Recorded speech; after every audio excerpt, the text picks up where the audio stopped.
marilah kita dirikan bagi kita, dan marilah kita supaya kita. Tuhan mana? Sama sekali tidak ada tujuan memuliakan Tuhan di sini. Semua kita, dari kita, untuk kita, oleh kita, semuanya berujung dengan kemuliaan kita. Di sini kita bisa melihat ada motivasi yang sangat bersifat egosentris pada diri mereka. Semua dari kita, oleh kita, untuk kita, dan tidak ada tempat bagi Tuhan. Yang berbahagia ialah mereka yang mendengarkan firman Allah dan yang memeliharanya.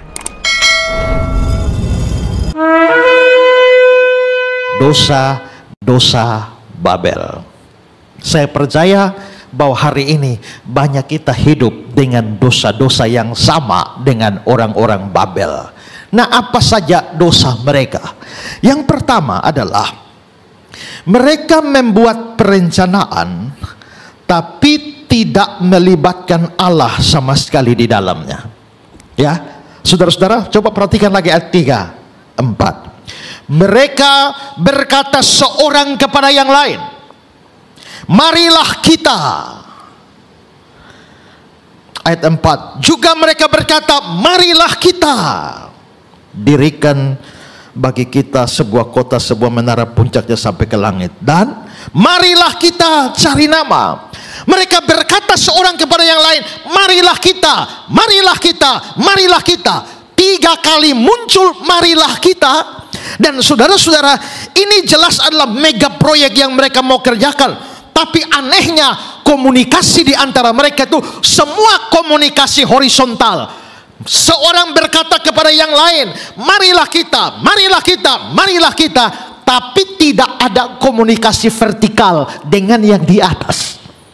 Mereka bicara dengan sesama mereka tentang mega proyek itu, tapi mereka tidak satu kali pun berbicara dengan Tuhan atau dengan Allah tentang proyek yang mereka mau kerjakan. Itu berarti bahwa waktu mereka mau mendirikan proyek ini, mereka sama sekali tidak melibatkan Tuhan di dalam proyek tersebut. Marilah kita, marilah kita, marilah kita, kita. Maka semua dari diri mereka sendiri tanpa melibatkan Tuhan di dalamnya. Inilah dosa Babel yang pertama.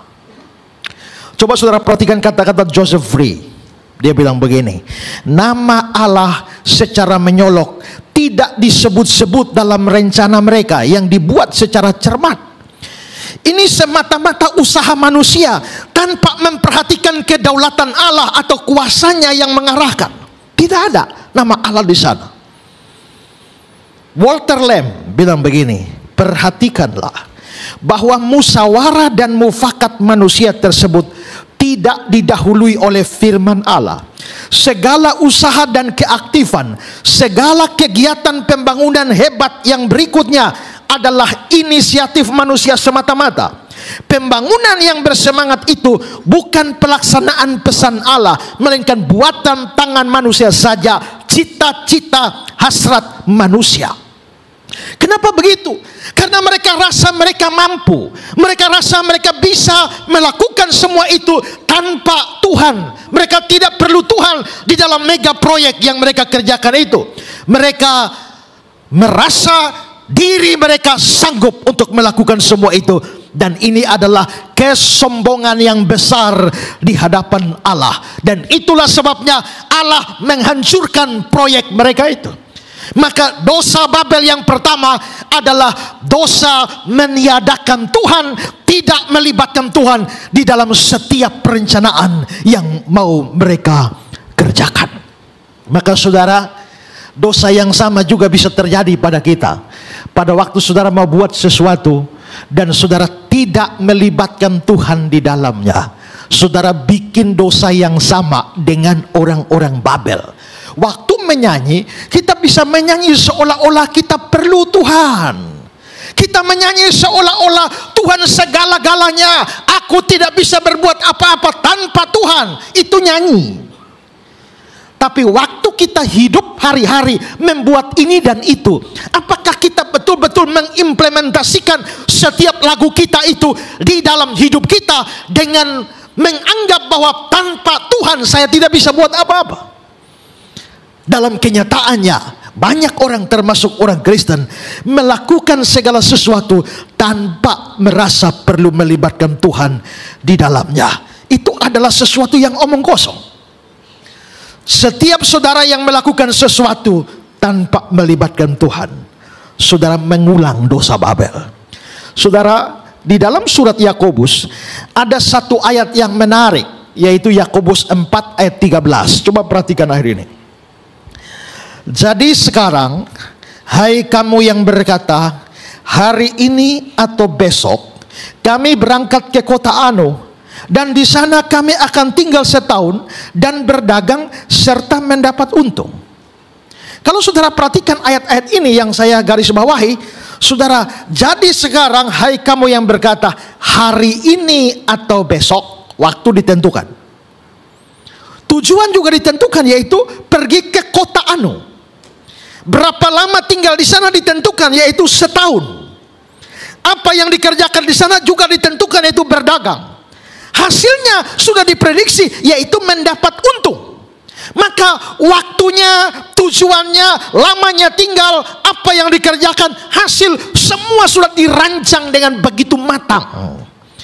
Tapi saudara, tiba-tiba di ayat 16, tadi ayat 13, di ayat 16 Yakobus 4 dia bilang, tetapi sekarang kamu memegahkan diri dalam congkakmu, dan semua kemegahan yang demikian adalah salah. Di dalam terjemahan King James bahasa Inggris adalah jahat, evil.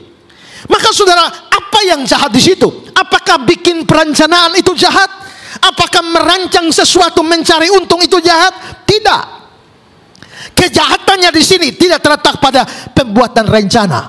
Kejahatan di sini adalah terletak pada mereka merancang semua waktu, tujuan, lama tinggal yang dikerjakan, hasilnya, tapi tidak ada doa sama sekali di dalam perencanaan itu. Maka di sini kesalahannya sama, yaitu bikin rencana tanpa Tuhan. Saudara-saudara, dosa Babel adalah absennya Tuhan di dalam setiap perencanaan kita. Perhatikan bahwa semua rencana dibuat dengan matang, tapi satu hal absen di sana, yaitu doa absen di sana. Itulah sebabnya dalam Yakobus 4 ayat 14 dibilang begini, sedang kamu tidak tahu apa yang akan terjadi besok. Kamu tidak tahu apa yang terjadi besok, tapi kamu bisa bikin rancangan 1 tahun. Besok saja kamu tidak tahu, bagaimana bisa rancangkan 1 tahun? Dan kita memang tidak pernah sampai besok, bukan? Karena bagian kita hanya hari ini. Begitu kamu sampai besok, besok telah berubah jadi hari ini. Ya, saya pernah naik angkot, di pintunya tulis hari ini bayar, besok gratis. Hari ini bayar, besok gratis. Oke, saya bayar. Besok gratis ya? Ya. Begitu besok saya naik lagi, ditagih bayar saya. Loh, kan kemarin sudah bayar. Iya, kemarin bayar. Kemarin, coba baca, hari ini, bukan kemarin. Dari situ saya sadar, saya tidak pernah mencapai yang namanya besok. Bagian kita hanya hari ini. Artinya hari besok pun kita tidak bisa sampai. Dan tidak ada orang tahu hari besoknya bagaimana. Tiap saat kan bisa mati kan. Lalu kita bikin rancangan 1 tahun ke depan, tapi tidak tahu hari besok. Makanya dikatakan bahwa seharusnya kamu berkata, jika Tuhan menghendaki ini dan itu, maka kami akan berbuat ini dan itu. Maka saudara-saudara, semua pekerjaan yang tanpa melibatkan Tuhan di dalamnya, atau membuang Tuhan dari dalam, itu adalah dosa Babel, dan itu berujung dengan kehancuran. Itu adalah menara Babel, menara kesombongan manusia. Pada akhirnya semua pekerjaan manusia yang tidak melibatkan Allah atau melawan Allah dengan segala kemampuan yang ada, hanya berujung dengan kehancuran, kebinasaan, dan kekacauan. Babel, kacau balau. Saya kira cerita yang paling heboh yang kita semua sudah tahu adalah ketika abad 20 dimulai, dunia meluncurkan sebuah kapal raksasa yang bernama Titanic itu. Dirancang dengan bahan terbaik, teknologi yang terbaik, dan katanya kapal itu dipromosikan sebagai kapal yang tidak bisa tenggelam. Bahkan seorang berkata bahwa bahkan Tuhan pun tidak bisa menenggelamkan kapal itu. Tapi sejarah mencatat 10 April 1912 kapal itu mulai membawa semua penumpang, dan pada tanggal 14 April 1912 menabrak gunung es, dan kira-kira 1.500 jiwa itu semua tenggelam bersama dengan kapal Titanic itu. Seluruh keangkuhan manusia selesai hanya di dalam 1 atau 2 hari saja. Kehebatan manusia, kepintaran manusia, keunggulan manusia menjadi sia-sia kalau tidak ada berkat Tuhan di dalam.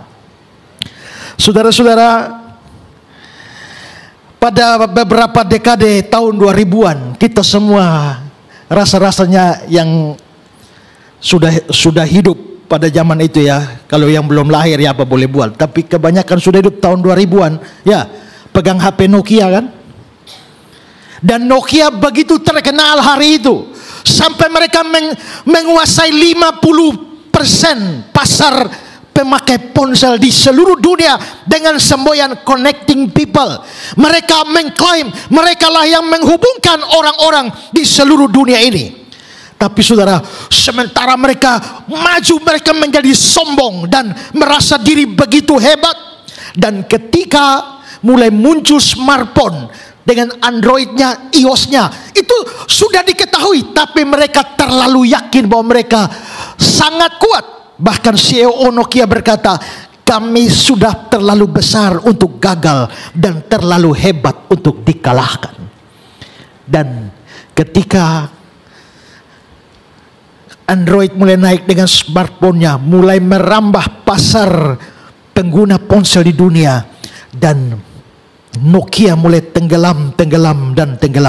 Pada akhirnya 2014 menjual seluruh asetnya banting harga, dan CEO-nya berkata, kami tidak salah, tapi kami kalah. Habis.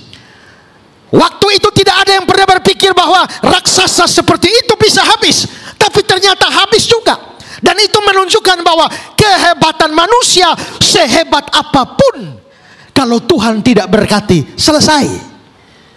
Kalau tidak ada berkat Tuhan di dalamnya, selesai.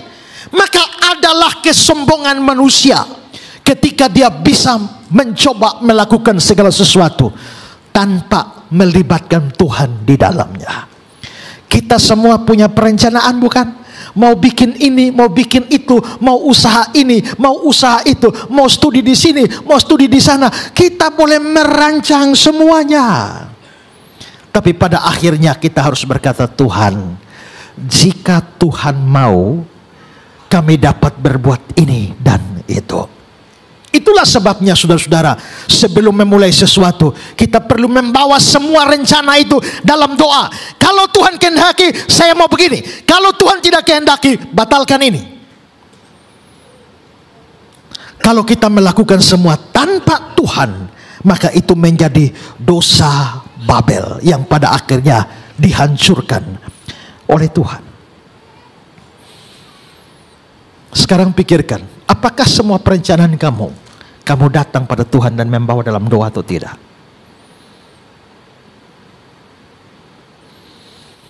Yang kedua, saudara, dosa mereka apa?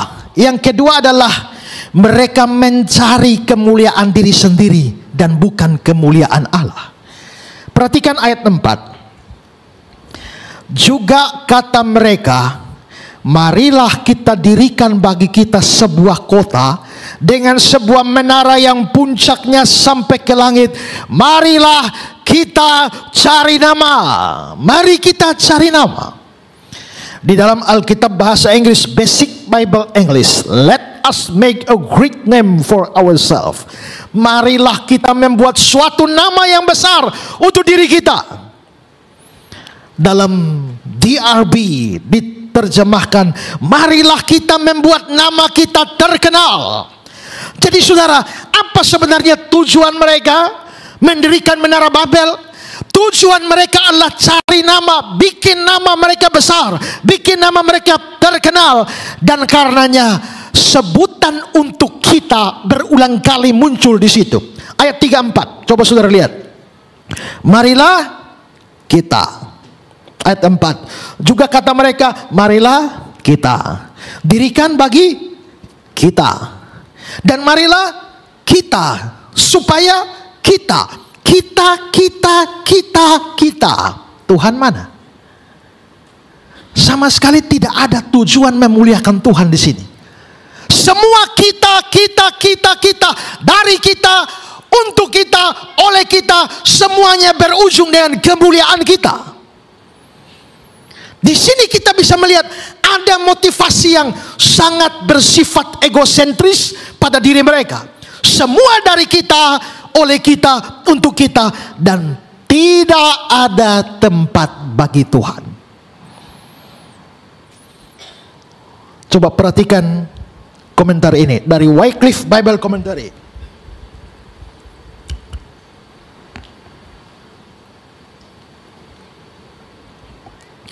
Dosa karena menganggap diri mampu berdiri sendiri, dan karena angkuh menguasai pikiran mereka. Mereka ingin memastikan bahwa mereka tidak akan dilupakan orang. Menara itu akan mempersatukan mereka, memastikan bahwa nama mereka diabadikan.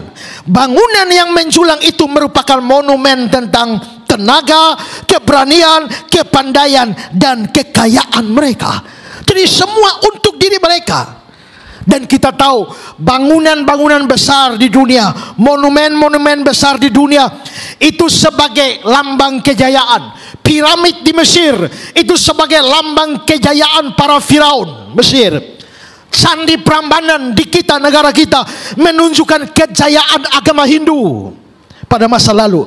Borobudur adalah lambang kejayaan agama Buddha. Tembok besar Tiongkok adalah lambang kebesaran Tiongkok. Colosseum adalah lambang kejayaan dari Romawi. Banyak bangsa di dunia memang membangun sesuatu yang besar. Itu untuk sebagai simbol kejayaan mereka. Nah, orang-orang Babel itu mempunyai tujuan seperti itu. Saudara, sebenarnya apa sih tujuan Tuhan cipta kita ini?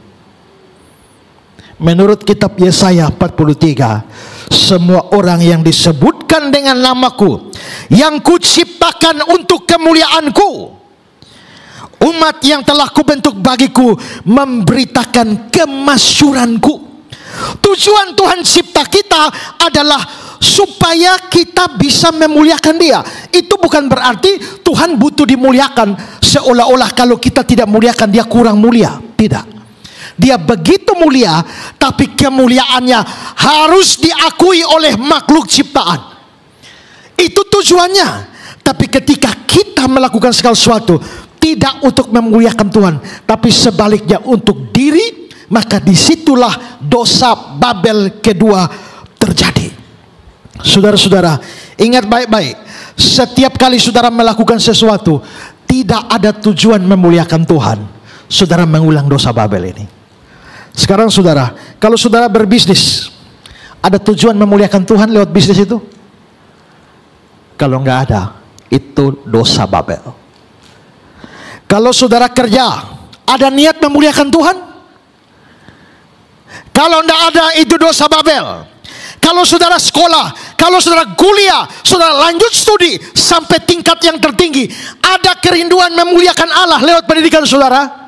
Kalau tidak ada, itu dosa Babel. Kalau saudara menjadi pejabat di pemerintahan, ada tujuan memuliakan Allah di sana? Kalau tidak ada, itu dosa Babel. Kalau saudara memberi persembahan, ada tujuan memuliakan Allah? Banyak orang kasih persembahan bukan untuk memuliakan Allah, bukan? Tapi supaya diberkati, kan? Oh, kalau saudara berikan persembahan, Tuhan akan kembali memberkati saudara berlipat kali ganda sampai hidupmu berkelimpahan. Jadi kenapa kamu kasih persembahan? Kamu mau dagang sama Tuhan? Kalau itu motivasinya, kita sedang melakukan dosa Babel. Orang beri persembahan harus untuk kemuliaan Tuhan. Orang melayani juga harus untuk kemuliaan Tuhan. Orang berkhotbah itu harus untuk kemuliaan Tuhan. Maka kalau saya berkhotbah tidak ada niat memuliakan Tuhan lewat khotbah saya, maka itu menjadi dosa Babel. Ada banyak orang berkhotbah tidak bawa kemuliaan bagi Tuhan, tapi bagi diri sendiri. Teman saya bercerita, waktu dia hadir dalam sebuah kebaktian, pendetanya berkhotbah, habis baca ayat, nah bahas ayatnya, cerita panjang lebar. Cerita pertama, anak pertama saya ada di Amerika. Cerita panjang lebar tentang anaknya di Amerika sama mantunya, di cucunya di sana. Setelah anak saya yang kedua ada di Australia, anak saya di ketiga ada di Kanada. Cerita tentang anaknya semua. Habis waktu, doa tutup. Waktu keluar, biasa pendeta di sana kan, jabatan tangan dengan jemaat. Lalu teman saya ini pergi, Pak Pendeta, terima kasih. Dengan mendengar khotbah Bapak 1 jam, saya menjadi lebih mengenal anak-anak Bapak. Ya kan? Kalau begitu orang berkhotbah bisa tidak bawa kemuliaan bagi Tuhan, tapi bawa kemuliaan bagi diri sendiri. Kira-kira 15 tahun yang lalu, ya, atau mungkin 20 tahun yang lalu, ada tabloid rohani Kristen namanya tabloid Gloria. Satu kali tabloid itu keluar headline besar, pendeta pasang tarif. Jadi rupanya pendeta-pendeta khotbah pasang tarif itu. Lalu saya baca itu, di dalamnya ada cerita tentang seorang majelis yang bercerita tentang pengalamannya. Mereka melayani, mengurus sebuah gereja, tapi gereja itu satu dan lain hal tidak punya pendeta. Maka tiap minggu harus cari pengkhotbah datang. Lalu mereka cari satu pengkhotbah datang dan berkhotbah di sana. Dan setelah itu, bulan berikut, majelis itu menghubungi pendeta, Pak Pendeta, jemaat sangat diberkati dengan pelayanan Bapak. Bisa ke Bapak datang dan berkhotbah lagi? Lalu dia balas SMS, cari saja pengkhotbah lain. Saya bukan pengkhotbah 500.000. Maksudnya, rupanya waktu dia khotbah bulan lalu dapat PK persembahan, dapat amplop 500.000 dan dia tersinggung. Cari saja pengkhotbah lain. Saya bukan pendeta 500.000. Ini orang khotbah untuk apa sebenarnya? Ya, apalagi sekarang ada calo pengkhotbah. Saya pernah didekat itu. Ada calon pengkhotbah yang datang, dia cari, oh ini pengkhotbah bagus. Lalu dia karena punya relasi dengan banyak gereja, nawari ini, nawari ini. Tapi ingat ada aturannya, 70-30. Jadi nanti kalau dapat persembahan kasih pendetanya 1.700.000 untuk pendetanya, 30-nya untuk calonnya. Bahkan saking ada pendeta yang kepengen dicaloin sampai dia turunkan harga 50-50. Sekarang pertanyaannya, ini pelayanan untuk kemuliaan Tuhan atau untuk kepentingan perut sendiri? Maka di dalam pelayanan sekalipun orang bisa tidak memuliakan Tuhan. Waktu kita tidak mencari kemuliaan Tuhan, kita betul-betul sedang melakukan dosa Babel.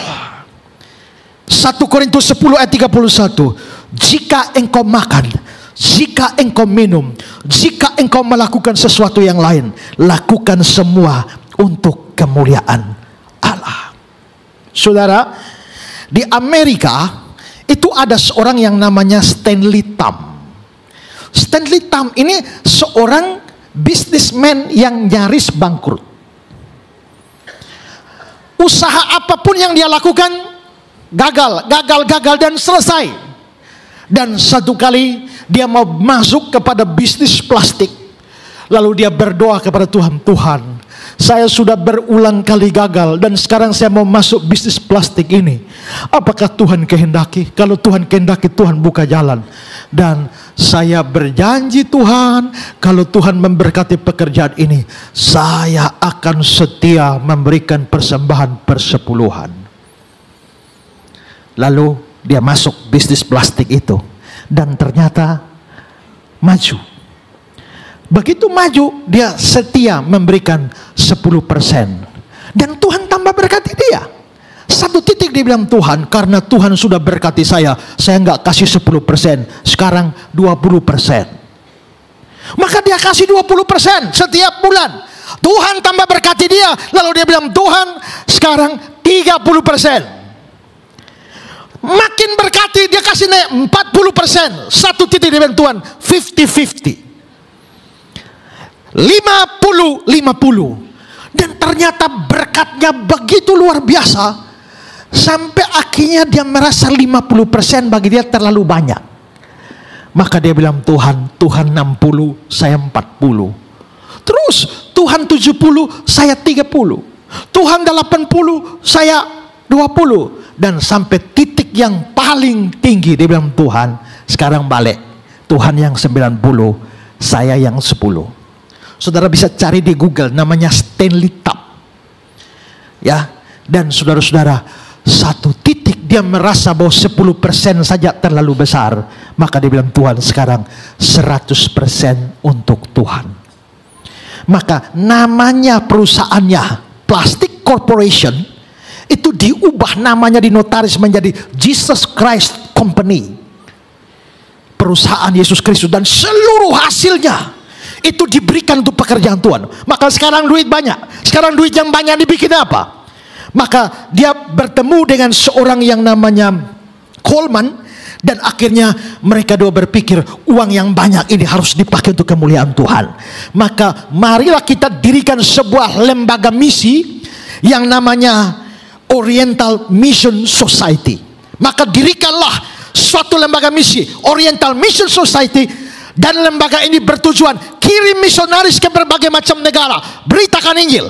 Dan kalau Injil sudah dikirim ke negara itu, misalnya masuk India, ada misionaris dari OMS masuk India, bendera India berkibar di depan Oriental Mission Society di Amerika.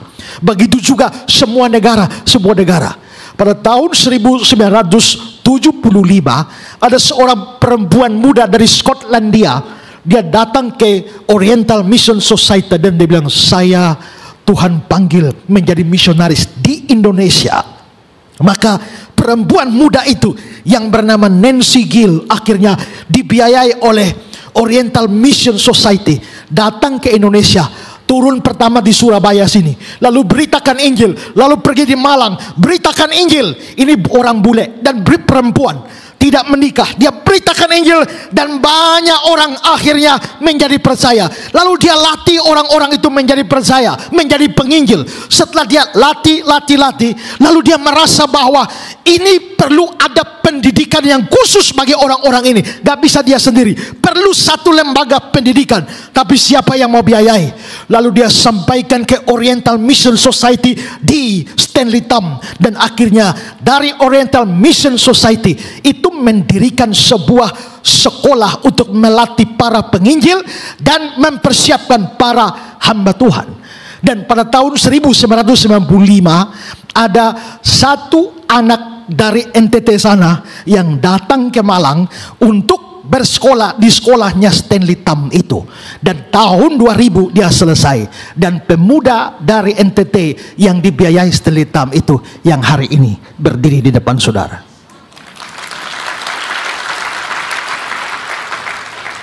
Saudara boleh cari di Google tentang Stanley Tam. Bagaimana dia bilang, God, Tuhan itu adalah, kalau saya tidak salah kalimatnya, Tuhan adalah pemilik bisnisku. Nah, itu berarti di situ orang itu kerja, tapi yang dia pikirkan bagaimana dengan uangnya dia memuliakan Tuhan. Saya hari ini beritakan Injil di mana-mana dan berapa banyak orang diberkati dengan pelayanan saya.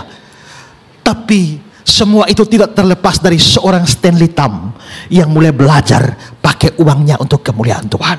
Jika engkau makan, minum, atau lakukan apapun, lakukan itu untuk kemuliaan Tuhan. Kalau tidak ada, saudara sedang melakukan dosa Babel. Waktu saudara berpakaian, pakai untuk kemuliaan Tuhan?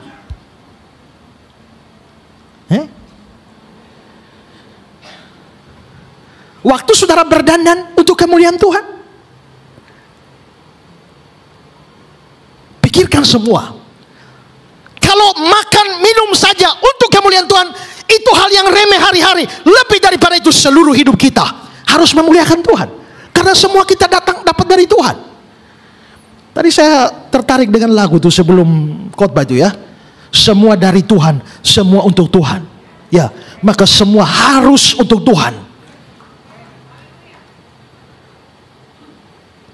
Kalau tidak, itu dosa Babel. Sekarang yang ketiga, dosa Babel yang ketiga apa? Mereka bertujuan dan bertindak melawan firman atau melawan kehendak Tuhan. Apa tujuan mereka? Coba lihat ayat 4. Marilah kita cari nama supaya kita jangan terserak ke seluruh bumi. Tujuan mereka apa? Jangan terserak ke seluruh bumi. Itu sebenarnya rencana mereka. Mereka hanya ingin menetap di wilayah mereka, yaitu Mesopotamia. Mesopotamia itu di Irak. Taman Eden itu ada di sana, karena ada sungai Tigris Efrat. Sekarang masih ada sungainya, ya, sungai Efrat, Tigris, ya, tidak ada lagi. Tapi makanya dari situ orang bisa tahu Taman Eden itu pasti di Irak. Hanya mencari lokasi persis kita belum tahu di mana. Ya, maka Taman Eden itu bukan dari surga sana. Adam dan Hawa itu tinggal di bumi, di Irak sana. Tidak seperti yang sebelah bilang Adam itu dari surga, begitu berdosa baru lempar ke bumi. Itu salah itu. Ya. Nah, karena itu saudara, mereka tinggal di situ. Abraham juga berasal dari Mesopotamia, dan saudara-saudara, seorang namanya John Davis, dia mengatakan alasan mereka tidak mau tinggalkan wilayah Mesopotamia karena wilayah itu adalah wilayah yang paling subur di antara seluruh wilayah yang terkenal pada saat itu, yang bahkan sampai hari ini terkenal sebagai daerah bulan sabit. Kalau saudara lihat gambar ini, saudara lihat yang warna merah itu kayak bulan sabit itu. Nah, itu sebenarnya daerah paling subur dan kebudayaan mulai dari sana. Saya kasih satu kutipan. Para ahli prasejarah umumnya bersepakat bahwa pertanian pertama kali berkembang sekitar 12.000 tahun yang lalu dari kebudayaan di daerah bulan sabit yang subur di Timur Tengah, yang meliputi daerah lembah sungai Tigris dan Efrat, terus memanjang ke barat hingga daerah Suria dan Yordania sekarang.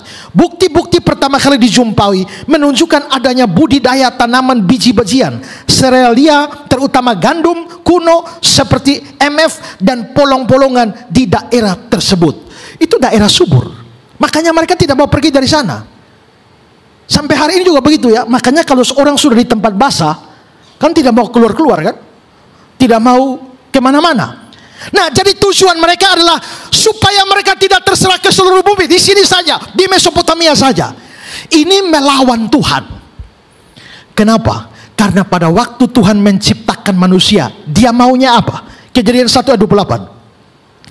Beranak cuculah, bertambah banyak, penuhi bumi. Dalam terjemahan Indonesia sehari-hari dia bilang, supaya keturunanmu mendiami seluruh muka bumi. Tuhan mau supaya manusia yang diciptakan memenuhi seluruh bumi. Itu pertama kali diciptakannya manusia. Setelah itu ada peristiwa Erbah. Dan setelah peristiwa Erbah, Tuhan kembali mengulang perintah ini pada Nuh. Kejadian 9 ayat 1. Lalu Allah memberkati Nuh dan anak-anaknya serta berfirman kepada mereka, beranak cuculah, bertambah banyak serta penuhi bumi. Indonesia sehari-hari mendiami seluruh bumi. Maka coba sekarang lihat tabel ini.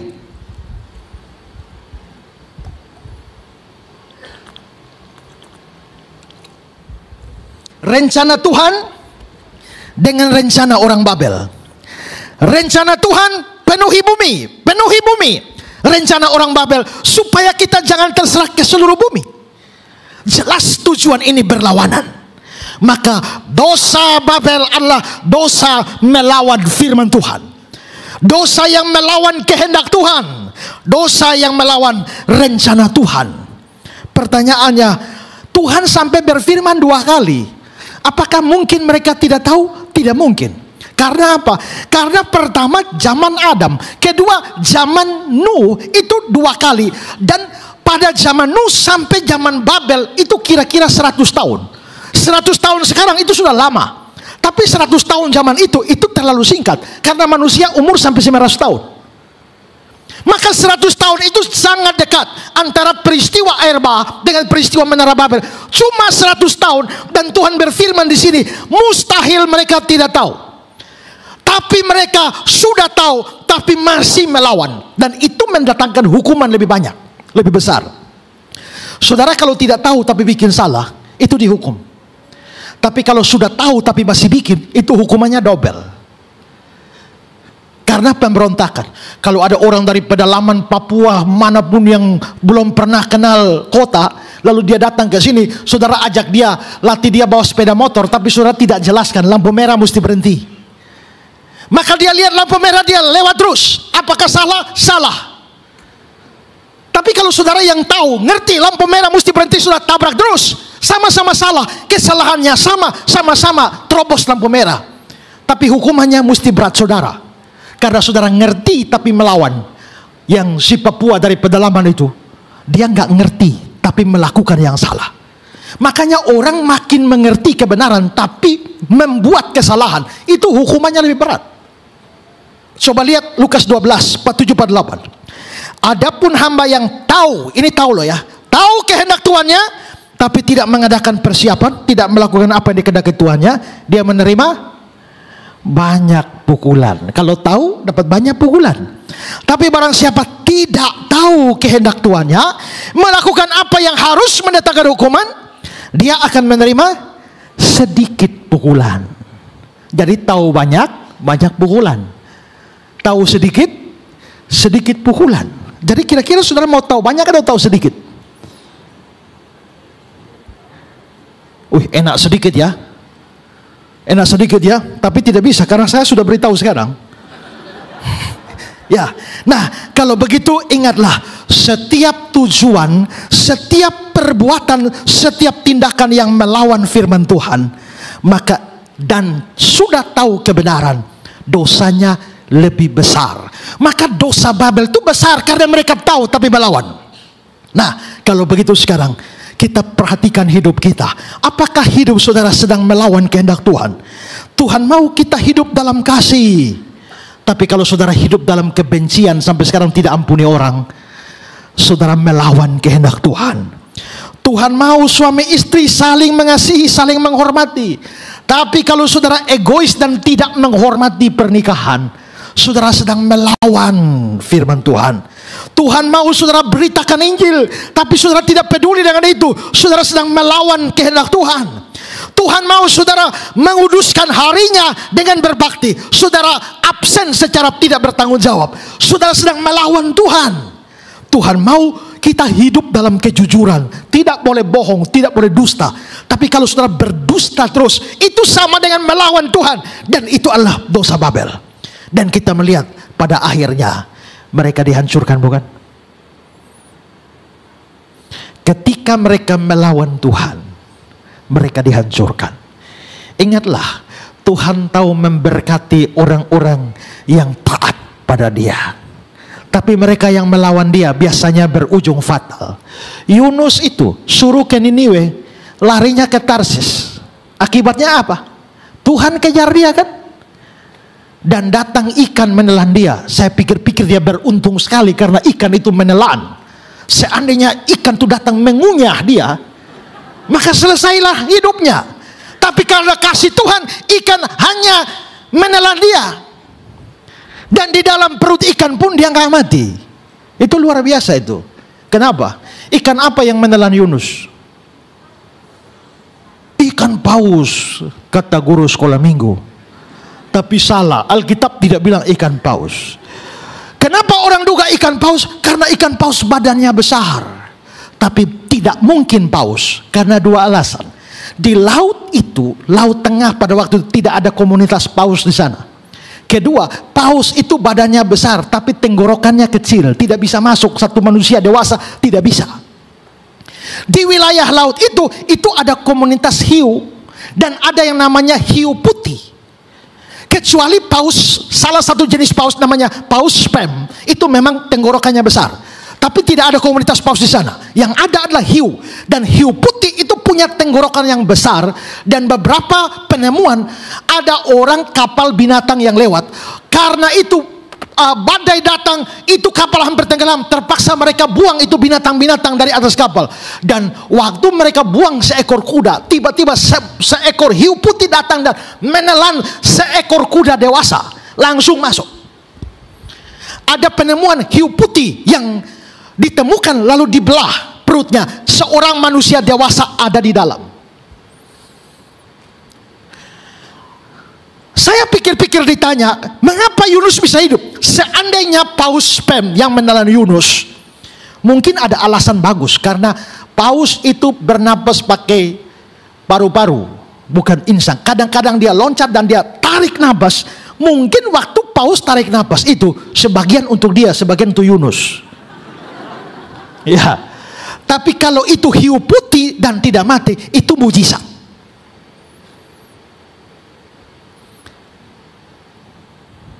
Ya. Nah, karena itu saudara-saudara, kita bisa lihat bahwa untung sekali ikan itu hanya telan Yunus, tidak mengunyah Yunus. Maka itu menunjukkan bahwa ketika orang lari dan tidak taat Tuhan, maka akibatnya hanya fatal saja. Tapi begitu orang taat Tuhan, berkat datang. Abraham taat, berkat datang. Belajar taat. Kita taat bukan karena cari berkat. Jangan itu motivasi salah. Taat karena mengasihi Tuhan. Barang siapa mengasihi aku, dia akan menuruti perintah-perintahku. Taat karena mengasihi Tuhan. Tapi kalau kamu taat karena mengasihi Tuhan, Tuhan tahu kasih bonus bagi orang-orang yang taat. Tapi kalau tidak taat, nanti model kayak Babel, hanya hancur lebur saja. Saudara, ada kitab-kitab yang tidak masuk di dalam Alkitab kita, namanya apokripa. Ya, sebagian apokripa diterima oleh saudara kita yang Katolik, makanya mereka punya kitab yang namanya Deuterokanonika. Ada kitab Yudit, Tobit, 1 Makabe, 2 Makabe. Makanya Alkitab Katolik dan Protestan itu tidak sama. Maksudnya sama, tapi jumlahnya tidak sama. Mereka lebih banyak. Maka orang Protestan bilang, orang Katolik menambah kitab suci. Tapi orang Katolik bilang, orang Protestan mengurangi kitab suci. Tapi kita nggak bahas itu ya. Tapi itu namanya kitab apokripa. Sebagian apokripa diterima dari Deuterokanonika, ada apokripa yang tidak diterima. Nah, di dalam salah satu kisah apokripa itu ada satu cerita bahwa satu hari Tuhan Yesus mengajak murid-muridnya naik gunung. Nah, pada waktu naik gunung, Tuhan Yesus bilang, masing-masing tolong pada murid-muridnya, tolong masing-masing bawa satu batu. Sedapat mungkin batu lebih besar, lebih bagus. Maka murid-murid yang lain naik gunung pikul batu besar. Sementara yang lain pikul batu besar. Petrus pikir, ngapain capek-capek bawa batu besar? Dia cuma ngambil satu batu kecil seperti ditaruh di saku dan jalan santai. Sampai di atas gunung Tuhan Yesus mengajar mereka. Habis mengajar mereka sudah lapar semua. Tuhan Yesus bilang, masing-masing taruh batunya di muka. Begitu taruh batu di muka, lalu Tuhan Yesus bikin mujizat. Batu-batu berubah jadi roti. Maka yang tadi pikul batu besar, itu dapat roti besar. Ya, tapi Petrus hanya bawa begini. Dan dia hanya dapat roti ini. Tuhan Yesus bilang, makan masing-masing dan jangan bagi tetangga. Maka semua makan dengan puas. Petrus hanya begini. Beberapa minggu kemudian Tuhan Yesus ajak mereka ke atas gunung. Tuhan Yesus perintahkan sama, bawa batu. Tapi cukup bawa batu biasa kecil saja. Yang lain bawa batu kecil, jalan santai. Petrus pikul besar. Sambil naik, sambil keringat, dia bilang, sebentar jadi roti, jangan ada yang minta. Dan setelah naik di atas gunung, Tuhan Yesus mengajar. Habis mengajar, Tuhan Yesus sudah lapar semua. Ya, Tuhan Yesus bilang, lihat pohon ara ada di sana sudah berbuah. Masing-masing ambil batunya dan lempar buah arahnya dan jatuh. Semua ambil. Tapi bagaimana Petrus lempar buah ara dengan batu begini? Nah, jadi inti dari cerita itu entah benar atau tidak karena dalam kitab apokrif. Tapi intinya, kalau Tuhan bilang bawa besar, jangan kau bawa kecil. Kalau Tuhan bilang kecil, jangan kau bawa besar. Belajar taat, nanti kamu tidak diberkati oleh Tuhan. Dosa Babel adalah dosa tidak taat, melawan kehendak Tuhan. Akibatnya hancur lebur Babel, kan? Efeknya sampai hari ini dunia menjadi 6.800 sampai 7.000 bahasa, sampai kita kesulitan komunikasi, kan? Untung ada Google Translate, ya kan? Nah, tapi disinilah kita melihat dosa Babel. Pertama, bikin rencana tanpa Tuhan. Kedua, lakukan segala sesuatu untuk kemuliaan diri sendiri dan bukan Tuhan. Dan yang ketiga, melakukan tindakan yang melawan rencana Tuhan. Sekarang saudara pikirkan, adakah dalam hidupmu dosa Babel ini? Kalau ya, mintalah kepada Tuhan supaya saudara membuang dosa itu, diberikan kemampuan buang dosa itu, dan supaya saudara belajar mengandalkan Tuhan. Bikin apa-apa selalu libatkan Tuhan. Kerja apa-apa selalu untuk kemuliaan Tuhan. Tindakan apa-apa selalu seturut dengan kehendak Zakaria pasal 1. Seruan untuk bertobat.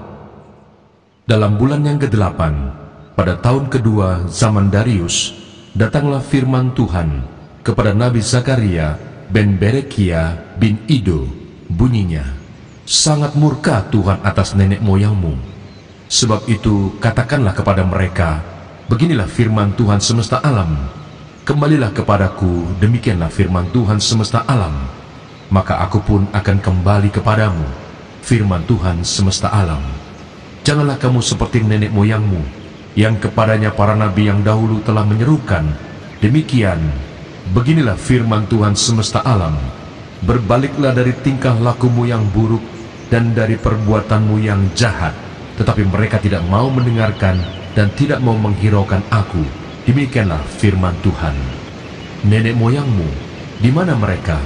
Dan para nabi, apakah mereka hidup untuk selama-lamanya? Tetapi segala firman dan ketetapanku yang telah kuperintahkan kepada hamba-hambaku, para nabi, bukankah itu telah sampai kepada nenek moyangmu? Maka bertobatlah mereka serta berkata, sebagaimana Tuhan semesta alam bermaksud mengambil tindakan terhadap kita sesuai dengan tingkah laku kita dan perbuatan kita, demikianlah ia mengambil tindakan terhadap kita. Penglihatan pertama, para penunggang kuda. Pada hari yang ke-24 dari bulan yang ke-11, itulah bulan Shebat, pada tahun yang kedua zaman Darius, datanglah firman Tuhan kepada Nabi Zakaria bin Berekia bin Ido. Bunyinya, tadi malam aku mendapat suatu penglihatan, tampak seorang yang menunggang kuda merah. Dia sedang berdiri di antara pohon-pohon murad yang di dalam jurang, dan di belakangnya ada kuda-kuda yang merah jambu dan yang putih. Maka aku bertanya, apakah arti semuanya ini, ya Tuanku? Lalu malaikat yang berbicara dengan aku itu menjawab, aku ini akan memperlihatkan kepadamu apa arti semuanya ini. Orang yang berdiri di antara pohon-pohon murad itu mulai berbicara, katanya, inilah mereka semua yang diutus Tuhan untuk menjelajahi bumi. Berbicaralah mereka kepada malaikat Tuhan yang berdiri di antara pohon-pohon murad itu. Katanya, kami telah menjelajahi bumi, dan sesungguhnya seluruh bumi itu tenang dan aman. Berbicaralah malaikat Tuhan itu, katanya, ya Tuhan semesta alam, berapa lama lagi Engkau tidak menyayangi Yerusalem dan kota-kota Yehuda yang telah 70 tahun lamanya Kau murkai itu? Lalu kepada malaikat yang berbicara dengan aku itu, Tuhan menjawab dengan kata-kata yang ramah dan yang menghiburkan. Berkatalah kepadaku malaikat yang berbicara dengan aku itu, serukanlah ini, beginilah firman Tuhan semesta alam. Sangat besar usahaku untuk Yerusalem dan Sion, tetapi sangat besar murkaku terhadap bangsa-bangsa yang merasa dirinya aman, yang sementara aku murka sedikit telah membantu menimbulkan kejahatan. Sebab itu, beginilah firman Tuhan, aku kembali lagi kepada Yerusalem dengan kasih sayang. Rumahku akan didirikan pula di sana, demikianlah firman Tuhan semesta alam, dan tali pengukur akan direntangkan lagi di atas Yerusalem. Suruhkanlah ini selanjutnya, beginilah firman Tuhan semesta alam, kota-kotaku akan berlimpah-limpah pula dengan kebajikan, dan Tuhan akan menghiburkan Sion dan akan memilih Yerusalem pula. Penglihatan kedua, 4 tanduk dan 4 orang tukang besi. Aku melayangkan mataku dan melihat tampak 4 tanduk. Lalu aku bertanya kepada malaikat yang berbicara dengan aku itu, apakah arti semuanya ini? Maka ia menjawab aku, inilah tanduk-tanduk yang telah menyerakkan Yehuda, Israel dan Yerusalem. Kemudian Tuhan memperlihatkan kepadaku 4 tukang besi. Lalu aku bertanya, orang-orang ini datang untuk melakukan apa? Maka ia menjawab, ini pun adalah tanduk-tanduk yang telah menyerahkan Yehuda, sehingga tidak seorang pun berani mengangkat kepalanya. Dan semuanya ini datang untuk mengejutkan mereka, yakni untuk menghempaskan tanduk bangsa-bangsa yang telah mengangkat tanduk terhadap tanah Yehuda hendak menyerahkannya.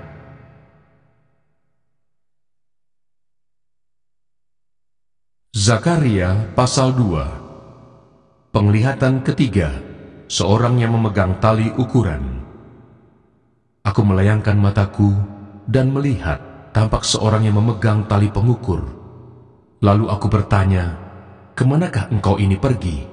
Maka ia menjawab aku, ke Yerusalem untuk mengukurnya, untuk melihat berapa lebarnya dan panjangnya. Dan sementara malaikat yang berbicara dengan aku itu maju ke depan, majulah seorang malaikat lain mendekatinya, yang diberi perintah, berlarilah, katakanlah kepada orang muda yang di sana itu, demikian, Yerusalem akan tetap tinggal seperti padang terbuka, oleh karena banyaknya manusia dan hewan di dalamnya. Dan aku sendiri, demikianlah firman Tuhan, akan menjadi tembok berapi baginya di sekelilingnya, dan aku akan menjadi kemuliaan di dalamnya. Orang-orang buangan dipanggil pulang. Ayo, ayo, larilah dari tanah utara, demikianlah firman Tuhan. Sebab ke arah keempat mata angin, aku telah menyerahkan kamu, demikianlah firman Tuhan. Ayo, luputkanlah dirimu ke Sion, hai penduduk Babel. Sebab beginilah firman Tuhan semesta alam, yang dalam kemuliaannya telah mengutus aku mengenai bangsa-bangsa yang telah menjarah kamu. Sebab siapa yang menjamah kamu, berarti menjamah biji matanya. Sesungguhnya aku akan menggerakkan tanganku terhadap mereka, dan mereka akan menjadi jarahan bagi orang-orang yang tadinya takluk kepada mereka. Maka kamu akan mengetahui bahwa Tuhan semesta alam yang mengutus aku. Bersorak-sorailah dan bersukarialah, hai putri Sion, sebab sesungguhnya aku datang dan diam di tengah-tengahmu. Demikianlah firman Tuhan. Dan banyak bangsa akan menggabungkan diri kepada Tuhan pada waktu itu, dan akan menjadi umatku, dan aku akan diam di tengah-tengahmu. Maka engkau akan mengetahui bahwa Tuhan semesta alam yang mengutus aku kepadamu. Dan Tuhan akan mengambil Yehuda sebagai miliknya di tanah yang kudus, dan ia akan memilih Yerusalem pula. Berdiam dirilah, hai segala makhluk, di hadapan Tuhan, sebab ia telah bangkit dari tempat kediamannya yang kudus.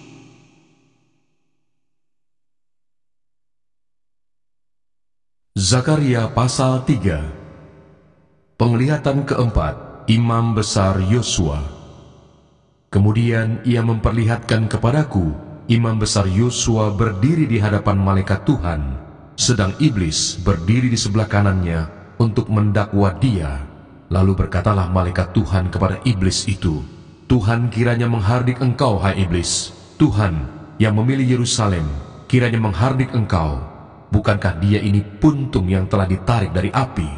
Adapun Yosua mengenakan pakaian yang kotor waktu dia berdiri di hadapan malaikat itu, yang memberikan perintah kepada orang-orang yang melayaninya, tanggalkanlah pakaian yang kotor itu daripadanya.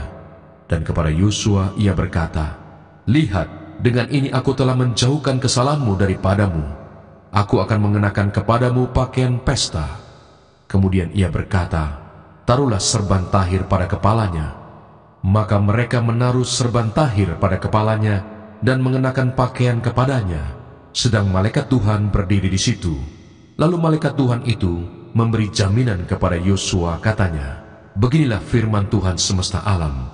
Apabila engkau hidup menurut jalan yang kutunjukkan dan melakukan tugas yang kuberikan kepadamu, maka engkau akan memerintah rumahku dan mengurus pelataranku, dan aku akan mengizinkan engkau masuk ke antara mereka yang berdiri melayani di sini. Dengarkanlah, hai imam besar Yosua, engkau dan teman-temanmu yang duduk di hadapanmu, sungguh kamu merupakan suatu lambang. Sebab sesungguhnya aku akan mendatangkan hambaku, yakni Sang Tunas. Sebab sesungguhnya permata yang telah kuserahkan kepada Yosua, satu permata yang bermata 7, sesungguhnya aku akan mengukirkan ukiran di atasnya. Demikianlah firman Tuhan semesta alam, dan aku akan menghapuskan kesalahan negeri ini dalam 1 hari saja. Pada hari itu, demikianlah firman Tuhan semesta alam, setiap orang daripadamu akan mengundang temannya duduk di bawah pohon anggur dan di bawah pohon ara."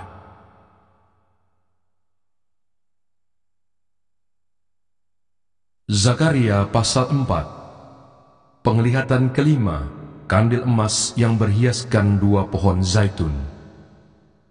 Datanglah kembali malaikat yang berbicara dengan aku itu, lalu dibangunkannyalah aku seperti seorang yang dibangunkan dari tidurnya. Maka berkatalah ia kepadaku, "Apa yang engkau lihat?" Jawabku, "Aku melihat tampak sebuah kandil dari emas seluruhnya, dan tempat minyaknya di bagian atasnya. Kandil itu ada 7 pelitanya, dan ada 7 corot pada masing-masing pelita yang ada di bagian atasnya itu. Dan pohon zaitun ada terukir padanya, 1 di sebelah kanan tempat minyak itu, dan 1 di sebelah kirinya." Lalu berbicaralah aku, kataku kepada malaikat yang berbicara dengan aku itu, "Apakah arti semuanya ini, Tuanku?" Maka berbicaralah malaikat yang berbicara dengan aku itu, katanya kepadaku, "Tidakkah engkau tahu apa arti semuanya ini?" Jawabku, "Tidak, Tuanku." Maka berbicaralah ia, katanya, "Inilah firman Tuhan kepada Zerubabel bunyinya, bukan dengan keperkasaan dan bukan dengan kekuatan, melainkan dengan rohku, firman Tuhan semesta alam. Siapakah engkau, gunung yang besar? Di depan Zerubabel, engkau menjadi tanah rata.